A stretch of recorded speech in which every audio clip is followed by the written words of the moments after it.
Again, I want to thank Brother Glenn Ford of the Black Agenda Report, Sister Nellie Bailey of Occupy Harlem, Harlem Tenants Association, and just a strong, powerful woman here in Harlem that's always hooking things up for the movement. Whenever we need it, Sister Nellie got it hooked up, you know what I mean? In fact, she hooked up this baby. So we want to definitely shout that out. Sister Lisa and everybody else who made this event possible.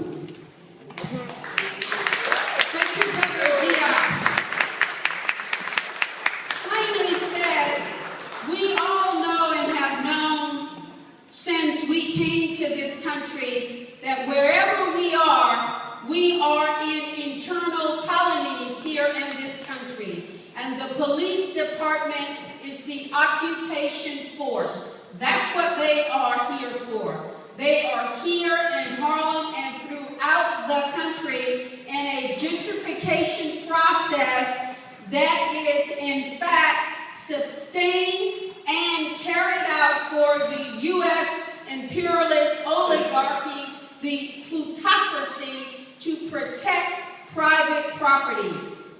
Let me just add a couple of facts. The 1% of this globe has $32 trillion in hidden cash, not even assets, not their homes, their cars, and their yachts, and offshore tax havens. $32 trillion.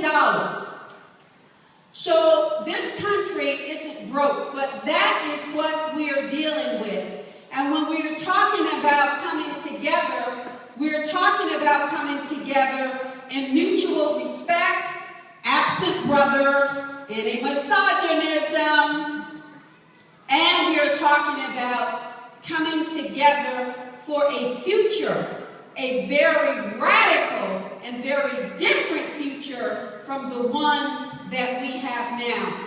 My co-host Lisa Davis is going to come up now. She's going to introduce the next 2 or 3 speakers, and I will switch gears with her and become the timekeeper. And each speaker has about 5 minutes.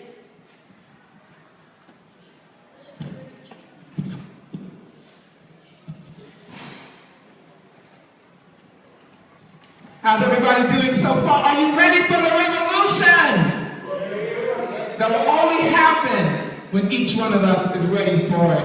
And one of the things that we know, we talk about coalition building, but really, it's all about that one-on-one, that heart-to-heart. How do we reach out there to the masses collectively and individually?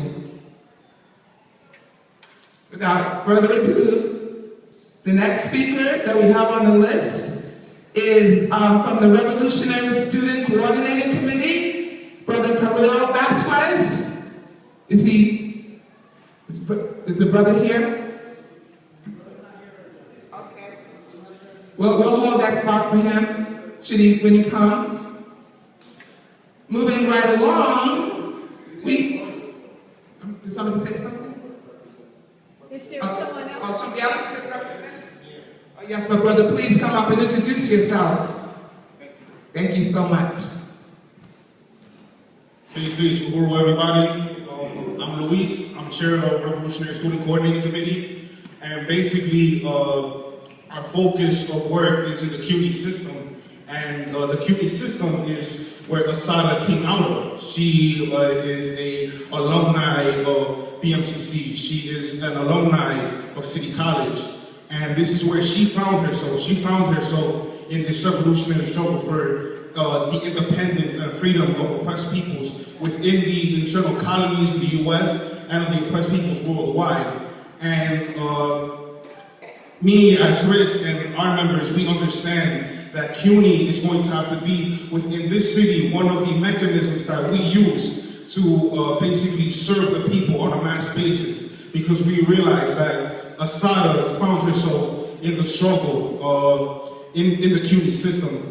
And she found that it was her internationalist duty and her duty to serve her community. And we at RISC, we understand that for oppressed peoples, we don't want to side with the, we don't want to side with this imperialist system. We don't want to side with the system that is supposed to represent people like the Rockefellers, companies like Northrop Grumman, General Electric, that eventually go on to colonize the third